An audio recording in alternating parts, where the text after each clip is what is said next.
জনতাই শক্তি, জনতাই মুক্তি, ঐক্যই মুক্তি, জনতাই শক্তি। বিসমিল্লাহির রহমানির রহিম। উপস্থিত সকলকে জানাই আন্তরিক শুভেচ্ছা অভিনন্দন। আমরা আজকের অনুষ্ঠানের শেষ পর্যায়ে চলে আসছি। কিছুক্ষণের ভিতরে আমাদের সম্মেলনের কার্যক্রম শুরু হবে। এই সম্মেলনে যারা পরবর্তী দলের পরবর্তী নেতৃত্বে আসবেন তাদের উদ্দেশ্যে আমি একটা কথা বলতে চাই, আপনারা ভালো রাজনীতিবিদ হওয়ার আগে ভালো মানুষ হতে হবে। আপনি যদি ভালো মানুষ হতে পারেন তাহলে ভালো রাজনীতিবিদ হতে পারবেন। যদি ভালো মানুষ হতে না পারেন ভালো রাজনীতিবিদ হতে পারবেন না। আমরা শিক্ষা নিতে চাই। আওয়ামী লীগের অবস্থা দেখে আমি আওয়ামী লীগ নিয়ে কথা বলতে চাচ্ছিলাম না।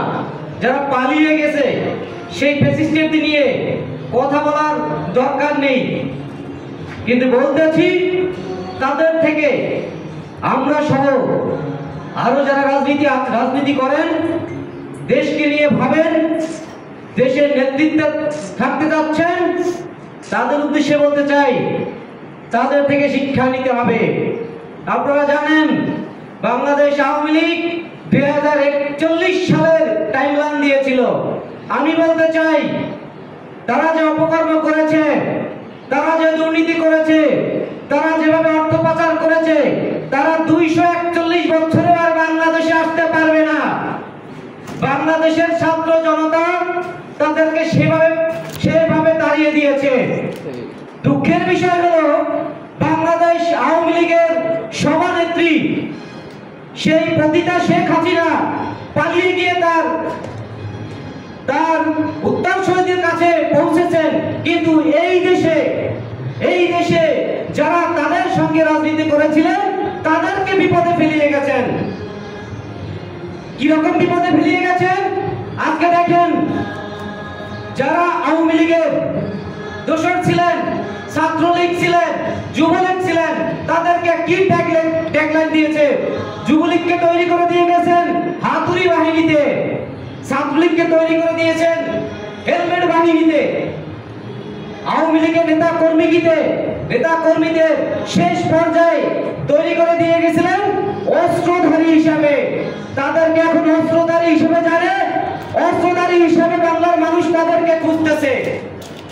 বাংলার মানুষ আজকে তাদেরকে খুঁজে পেলে তাদের বিচারের আওতায় নিয়ে আসতে হবে, তাদের কঠিন শাস্তির দাবি করতেছে। এর জন্য দায়ী কে? এর জন্য দায়ী এই স্বৈরাচার। এর জন্য দায়ী কে? আমরাও দায়ী, কারণ আমরা স্পষ্টভাবে তাদেরকে হুঁশিয়ার করিনি, আমরা আমাদের অধিকার সেটা বুঝে নিইনি।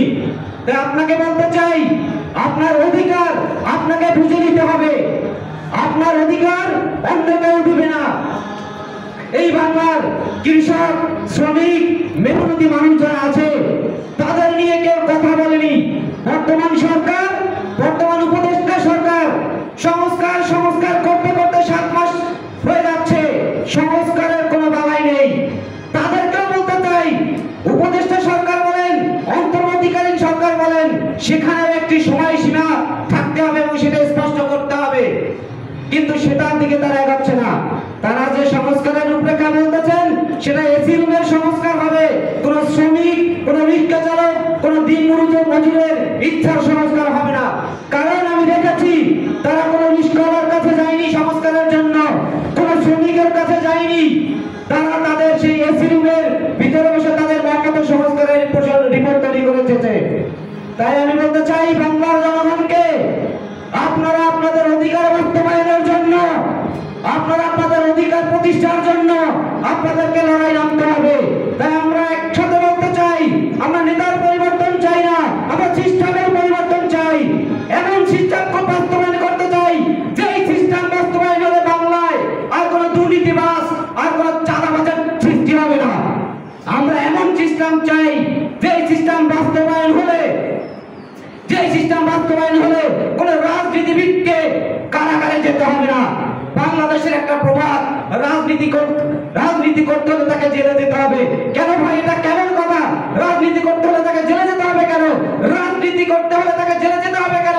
কারণ জেলে যেতে হয় তখন যখন সে খারাপ কাজ করে। যখন কেউ খারাপ কাজ করবে না, দুর্নীতি করবে না, চাঁদাবাজি করবে না, তাদেরকে জেলে যেতে হবে না। তাই আমি বলতে চাই, বাংলাদেশের দেশের সংস্কারের দুর্নীতির বিরুদ্ধে এবং ভোটার সংবিধান সকল সংস্কারের পূর্বে রাজনীতিবিদদের সংস্কার করতে হবে। আপনারা জানেন, এক একটা রাজনৈতিক দল এক এক জায়গায় প্রোগ্রাম করে 10,000, 20,000, 1 লক্ষ লোকের জনসমাবেশ করে। আমি স্পষ্ট করে বলতে চাই এবং এটা সঠিকভাবে বলতে চাই, বাংলাদেশের মানুষ আর যাই হোক কনসার্ট আর ওয়াজে পকেটের টাকা খরচ করে যায়। কোন রাজনৈতিক সমাবেশে পকেটের টাকা খরচ করে যায় না, তাদেরকে টাকা খরচ করে নিতে হয়। একটা রাজনৈতিক দল যদি কোটি কোটি টাকা খরচ করে, সেই টাকা আসবে কোথা থেকে? সেই টাকার যোগান দিতেই তারা দুর্নীতির আশ্রয় হয়, সেই টাকার যোগান দিতে চাঁদাবাজি প্রতিষ্ঠিত হয়। তাই আমি প্রধান উপদেষ্টার কাছে অনুরোধ জানাচ্ছি, সংস্কারের আগে আপনার রাজনীতিবিদদের সংস্কার করতে হবে, নির্বাচনের সংস্কার করতে হবে। একজন মানুষ যদি এমপি নির্বাচন করতে চায়, পাশের একজন উঠে বলে, ভাই আপনি এমপি নির্বাচন করবেন, আপনার কি 3 কোটি টাকা আছে কিনা? তো আমার প্রশ্ন হলো, একজন লোক যদি এমপি নির্বাচিত হয়, সে সর্বসকলে 5 বছরে সে পাবেই মাত্র 1 কোটি টাকা, বাকি 2 কোটি টাকা কোথা থেকে আনবে? এই সিস্টেম যতক্ষণ পর্যন্ত পরিবর্তন না হবে, দেশের এই ফ্যাসিস্ট চলতেই থাকবে, আমরা সংশোধন করতে পারবো না। বর্তমান সরকার একটি সংস্কার করেছেন, সংস্কারের সিস্টেম দিয়েছেন যে 40% ভোটার যদি উপস্থিত না হয়, সেই ভোট বাতিল ঘোষণা করা হবে। আমি বলতে চাই, আপনাদের মাথায় কি আছে? সহজ কিছু করেন, এমন সিস্টেম চালু করেন যেন ভোটাররা ভোট দিতে চলে আসে এবং যার ভোট সে দেওয়ার জন্য যাতে পাগল হয়ে যায়। আপনি এমন সিস্টেম করেন যে আপনি যদি ভোটার রিসিপ্ট না থাকে, তাহলে আপনি ব্যাংক অ্যাকাউন্ট করতে পারবেন না, আপনার বাচ্চাকে স্কুলে ভর্তি করতে পারবেন না, গ্যাসের বিল দিতে পারবেন না, বিদ্যুৎ বিল দিতে পারবেন না। অটোমেটিকলি সবাই ভোট দিতে আসবে। আর যখন সবাই ভোট দিতে আসবে এবং যার ভোট সে দিতে পারবে, তখনই জেনুইন এবং সৎ এবং নিষ্ঠাবান দেশপ্রেমিক নেতা তৈরি হবে। এর পূর্বে কখনোই হবে না। যদি বাংলাদেশে গণতন্ত্র প্রতিষ্ঠা করতে চান, 100% ভোট কাস্টের ব্যবস্থা করতে হবে। এই নিয়ম যদি বাস্তবায়ন করতে হয়, আর কোন নিয়মের ধারে কাছে যেতে হবে না, সকল নিয়ম অটল চলে আসবে। আমি আপনাদের উদ্দেশ্যে বলতে চাই, বাংলাদেশ জনতাঐক্য একটি রাজনৈতিক দল, মানুষের কথা বলে, জনগণের পক্ষে কথা বলে, যত লড়াই সংগ্রাম আছে সকল লড়াই সংগ্রামে বাংলাদেশ জনতাঐক্য পার্টিসিপেট করে। বাংলাদেশ জনতাঐক্য জনতার কথা বলে, বাংলাদেশ জনতাঐক্য জনতার পক্ষে কথা বলে, জনতার পক্ষে বাংলাদেশ জনতাঐক্য লড়বে। বাংলাদেশ জনতাঐক্য যদি এই বাংলাদেশের রাষ্ট্র ক্ষমতায় আসে, বাংলাদেশের জেলখানার প্রয়োজন হবে না, এমন রাষ্ট্র প্রতিষ্ঠা করতে চাই। বাংলাদেশ জনতাঐক্য যদি রাষ্ট্র পরিচালনায় আসে, বাংলাদেশে কোনো দুর্নীতিবাজের বিচার করতে হবে না, কোনো দুর্নীতিবাজের তৈরি হবে না, এমন সিস্টেম চালু করতে চাই। বাংলাদেশ জনতাঐক্য যদি ক্ষমতায় আসে, এই বাংলাদেশে কোনো চাঁদাবাজ তৈরি হবে না, কোনো চাঁদাবাজের বিচার করতে হবে না, এমন সিস্টেম প্রতিষ্ঠা করতে চাই। বাংলাদেশ জনতাঐক্য যদি ক্ষমতায় আসে, এই বাংলাদেশের শিক্ষা, চিকিৎসা, কর্ম, সকল ব্যবসায়, সকল ব্যবস্থায় উন্নয়ন করা হবে। আপনারা জানেন, আমরা প্রতিবার বলে আসতেছি, বাংলাদেশের এই রড সিমেন্টের উন্নয়ন দিয়ে দেশকে উন্নয়ন করা যাবে না। দেশের মানুষকে কাঠামোগত উন্নয়ন করতে হবে, দেশের কৃষকের উন্নয়ন করতে হবে। বাংলাদেশের কৃষকদের মর্যাদা যতদিন পর্যন্ত প্রতিষ্ঠা না হবে, ততদিন পর্যন্ত বাংলাদেশ এই অবস্থায় চলতে থাকবে, চাঁদাবাদ দুর্নীতিবাদ প্রতিষ্ঠা হবে। আপনারা জেনে থাকবেন, বাংলাদেশের কৃষক যদি তারা হাত গুটিয়ে নেয়, আমাদের না খেয়ে মরতে হবে, এটা সবাইকে মনে রাখতে হবে। তাই আমি বলতে চাই, বাংলাদেশের কৃষককে বাংলাদেশের সর্বোচ্চ পর্যায়ের সম্মাননা দিতে হবে। আমি এই দাবি রেখেই আজকের বক্তব্য শেষ করছি। সকলকে ধন্যবাদ জানাই। আসসালামু আলাইকুম। জনতাই শক্তি, ঐক্যই মুক্তি।